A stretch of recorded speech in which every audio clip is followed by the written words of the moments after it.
I decided to go on a little bit of a road trip across the UK. So I'm setting off from North London, then we're going to head up to Boston, and from Boston we're going up to Skegness.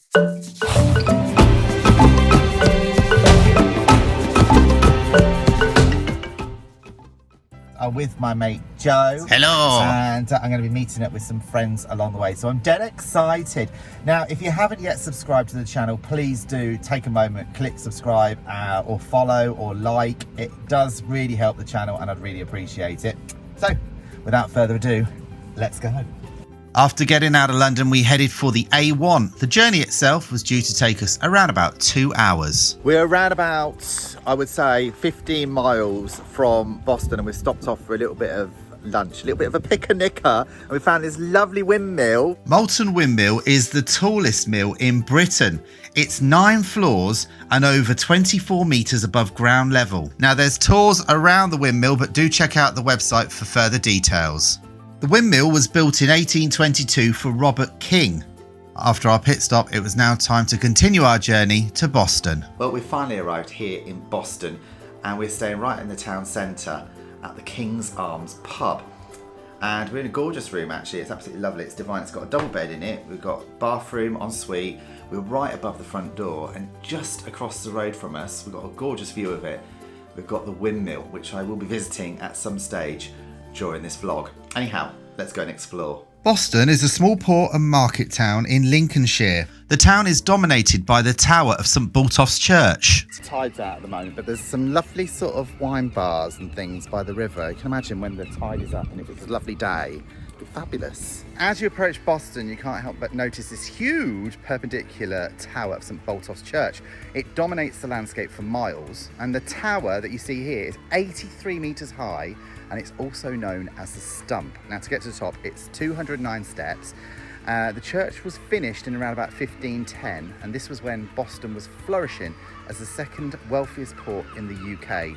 Well, the weather's not very good today, to be perfectly honest, but I'm a bit disappointed that we can't actually go to the top of the tower because it's closed. It finished at 3 o'clock. So the path that leads down to the actual church front door is known as Puritan's Way, and there's each of these stones here marks the different Puritans that actually sailed to America, and they established Boston, Massachusetts. I'm in the park in the centre of Boston, and there's this giant buoy, not of the male variety. This is one that bobs up and down in the sea. It's part of the Boston Buoy Trail, and what you can do is you can actually walk around parts of Boston and actually see different art installations which have been sort of like attached to the buoy themselves. This is the Maud Foster windmill, and it's one of the few windmills in the UK that still actually works. The windmill is also one of the tallest, and it stands at 7 stories high and is around about 80 feet tall.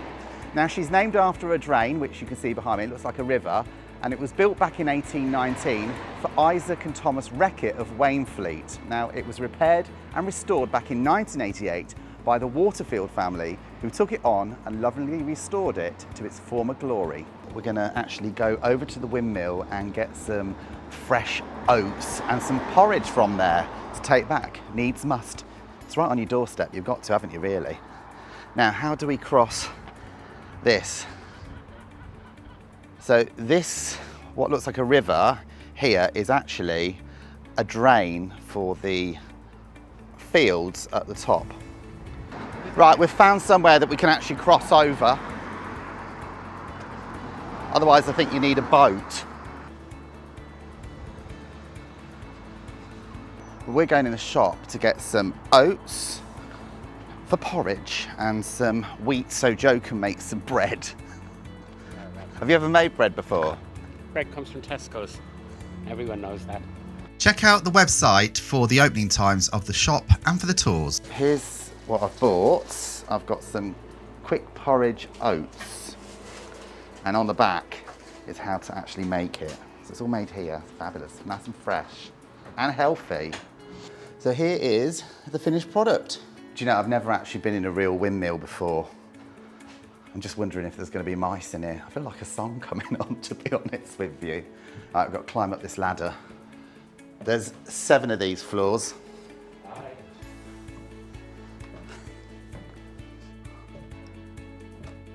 Got lovely views of the pub where we're staying, the King's Arms just there. Could you imagine having to run up and down here all day? How long did it take you to learn your trade? It takes quite a few years to get to the point where you understand fully how to control it in all types of weather, especially storms, and getting the wheat damped properly, adjusting the stones using the tenturing gear. This looks like a couple of the sails off the windmill.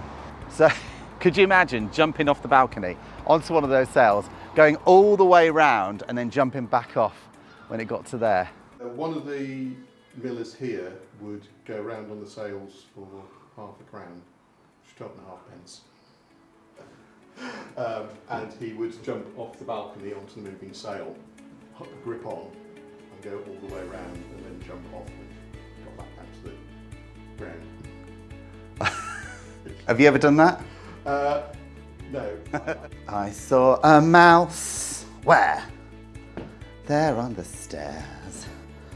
Where on the stairs? Right there. So there's the top of the windmill. So when they want the sails to face in the direction of the wind, they will turn this so it will turn all the sails to face the wind itself. And you can see the little wheels. And this whole area up here just moves around. When in Boston, you must visit the Bubblecar Museum. It's the only museum in the country for cars under 700 cc. Now, the museum is located on Clover Farm, just outside Boston. It's got more than 50 car models like the Isetta, the Bond, Bambi, Frisky and Reliant, mostly dating back from the Bubblecar era back in the 50s and the 60s. So Paula, when is this museum actually open? Right, we open Fridays, Saturdays and Sundays and bank holidays. It's all on the website, and we open 10 o'clock and we close, we say last visitors at 4, that way you've got time for a brew and a piece of cake when you've had a look round. And can people actually get into these and actually drive them? We do ride days, which are very specific. You can't book them, but when we're having a ride day, it's always on the website. So that's worth keeping an eye on. And if people know what they're doing, I don't mind opening a car and letting them sit in and have a photograph. These are lovely, aren't they? I so want one. That's a little sweetie, that's Michelotti design. You can see with its little fins, yeah. And it's made by the people that Meadows tractor firm. And Meadows make the tractors with a giant flywheel in the middle. I mean, the most bizarre sort of correlation between the two. But that one is a Meadows Frisky. Where does your interest in bubble cars come from? Well, my first car was a Mark I Sprite, and it sort of sailed on from there. I mean, that was a vintage car as my first car. And then my partner and I we were 2CV specialists. He was, and then we got together and we did that. He always ran a Heinkel micro car, so it sort of developed from there. The most unusual, I'm putting the most unusual, was that green Isetta, which is a very, very early one. It's called a bubble window one. It's got the big curved window at the back, whereas the later ones had a smaller back window. The museum is very well laid out and easy to follow. They give you this brochure here when you come in, and every car is listed in here, tells you all about them. I always wanted a Sinclair C5, but I never got one. Oh, lovely. This is Italian, this one. There's 2 levels at the museum for you to explore. You might even find a famous car or two. After a delicious homemade cake and a cup of tea, it's now time to head off to the pub. We went to Old Leake to the Bricklayers Arms for a traditional Sunday carvery, and it was absolutely amazing. It was recommended to us by some locals. We didn't film inside the venue because we were too busy stuffing our faces, but we took a picture for you. Now, I've just found this really quirky kind of garden full of loads of different sort of like ornaments, and I did have it sort of recommended to me by a lady in one of the pubs that's local to here, and it is fantastic. It's really quirky, and here's the owner, Cheryl. It's great to have you on camera, Hi. Cheryl. I mean, Hi. I have literally just dropped her in the deep end, haven't I? Yes. And just said, oh, can we do a quick interview? Yeah. Tell us about your No business here, pressure. Rustic Treasures. Yeah, Rustic Treasures. Well, basically, I just like all bits of quirky bits for the garden. So you know, there's new bits mixed with old. So there's old architectural antiques or vintage, and then there's new quirky stuff that goes in with it, and it's all in my garden, so I sell it from here. How did you start doing all this? Well, I've done antiques for a good while, but indoors. I had a unit in Newark in the antique centre, and then it just went to I really like the outdoor stuff. We moved here a couple of years ago, and I just thought it was an ideal place to do it. So. And you are a little bit like in the middle of nowhere, aren't you? Out of the way, yes. Only house on the road, yes. But it's lovely. It's quiet. It takes a bit of finding, but it's worth a trip. So tell us about some of these pieces. Let's have a walk round. Okay, so we've got like the Buddhas. They're good. They take 4 men each to lift those Buddhas. We've got these lovely sort of wind chimes and yeah, lots and lots of beautiful rusty. We've got wind chimes and we've got rust. That's obviously a dragonfly. Oh, wow, look at the size of that horse. Is the horse for sale? Yes, he's for sale. There's only one left. He's £895, and then we've got all sorts of other rusty metal bits that look fantastic in the garden, just make everything look bit. I like things that are different. So basically we've got, again, old olive jars mixed with new flowers. Water feature. You could actually easily spend the day here, couldn't you? Well, I get customers that will have a walk round, and then they'll have a sit down and a conflab, and then they'll go and have another look round again, because there's so much to see that you can't possibly take it all in one go. Well, how can people find out more information about you? Well, we're on Facebook, so it's Rustic Treasures. So if you put Rustic Treasures at Thorpe House, you'll get us straight away. Fantastic. Well, right.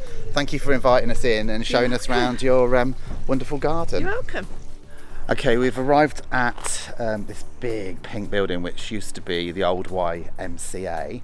Now our Airbnb is inside here, so let's go and see what lies before us. I'm so excited, I love this bit. Apparently it's very quirky. Okay, so I've picked up the key from a secret location, and we're now going in.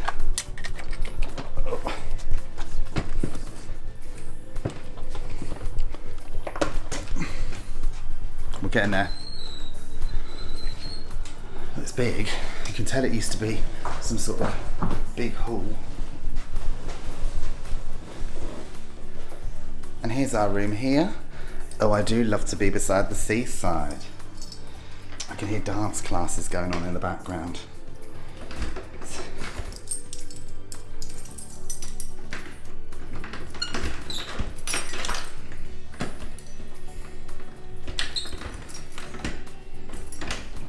Here we go. We're in. Oh wow. Oh wow, it's wonderful. Take a look at this, everyone. It is fantastic. You've got this huge fireplace here. And it's lovely. It's all got that sort of like beside the seaside theme. We've got the themed duvet. We've got the themed towels just there. You've got like a little living area here with a TV. Isn't that cute?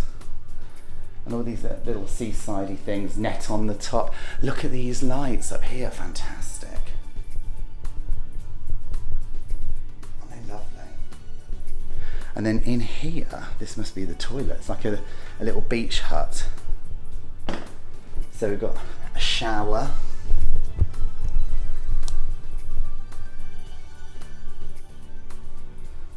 Again, it's all got that sort of beside the seaside feel.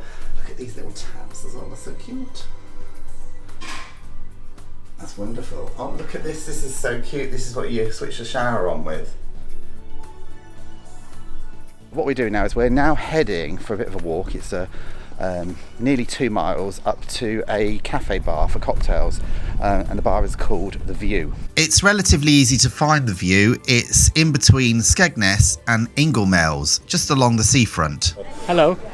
Whose round is it? Good shout, good shout. That's sensible.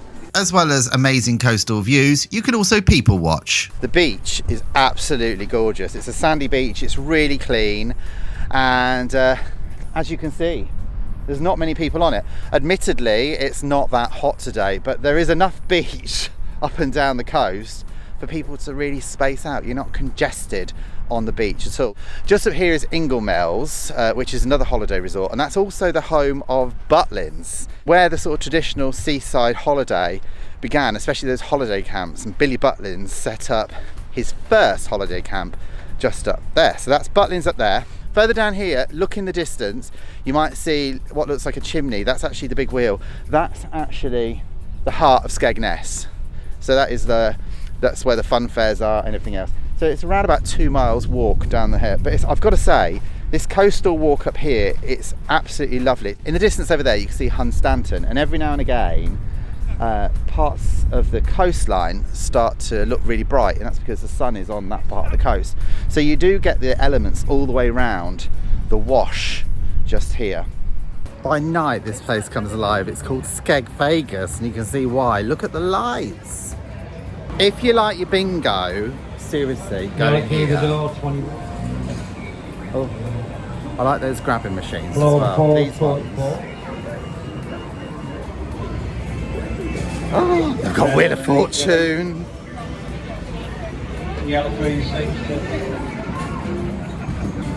Massage seats, so I could do with a massage.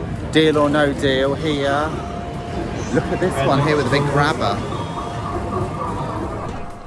We're up at the crack of dawn this morning to get the sunrise. Hopefully we'll get some really good shots. Place is like a ghost town at the moment, but a little bit later, you know it's going to get really busy. Here's the Jolly Roger Crazy Golf. So if you like your crazy golf, this is really good. It's all themed on pirates. We've got the Embassy Theatre in front of us, and we've got the roller coaster, the large wheel over there in one of the theme parks. This is the Tower Esplanade. The tower is at one end and the beach is at the other. So straight in front of us, behind the tower, are the shops. And my observation on the town so far is it's really clean. Compared to a lot of the seaside resorts I've been to this year, this is actually remarkably clean. There's no mattresses dumped on the street. There's no big sofas dumped in car parks. They're taking a pride in their town. Look at these flowers here. All these nice little touches add to what a lovely place this actually is. This is the vintage fun fair. So you've got the carousel, you've got the Helter Skelter, and all the classic rides, and it lies right next to the boating lake and the aquarium. The long and wide sandy beach at central Skegness during the day features donkey rides for children, as well as lots of other types of entertainment to keep the families entertained. Now, the beach itself has won Blue Flag Awards for cleanliness over the years. This is the Jolly Fisherman, and it's the mascot of Skegness. It's taken from the Jolly Fisherman poster created by artist John Hassell back in 1908 after he'd been commissioned by the Great Northern Railway, also known as GNR. Now, the poster itself is regarded as one of the most famous holiday adverts, and it's thought to have influenced the success of Skegness as a holiday destination. Now, if you want to see the original poster, it can be found in the town hall right here. If you're on a diet and you come to Skegness, you might as well put it on hold because there's so many chip shops. There is actually a road, and it's called Chip Pan Alley because there's so many fish and chip shops all the way down. Okay, the lights are on, people have arrived, it's busy.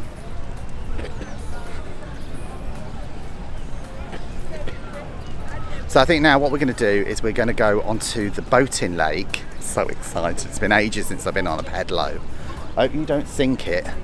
Okay, we've just had a really heavy breakfast, and to work it off, I've managed to persuade Joe to come onto a pedalo. So we're doing the boating lake, and it costs us £10. We get about 20 minutes. Oh, it's good exercise, isn't it, Joe?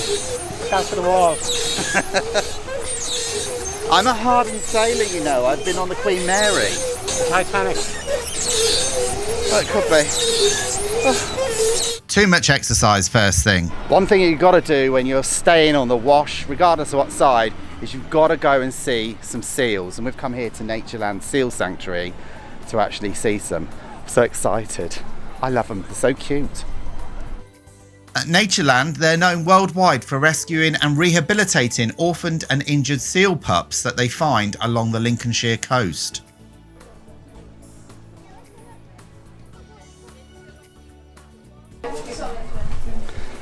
This is where all the seals that are rescued from the Wash are bought. They're nursed back to health and then they're transferred back to the Wash where they're let go. That's so cute. Poor things. Look, I want to cuddle them all, to be honest.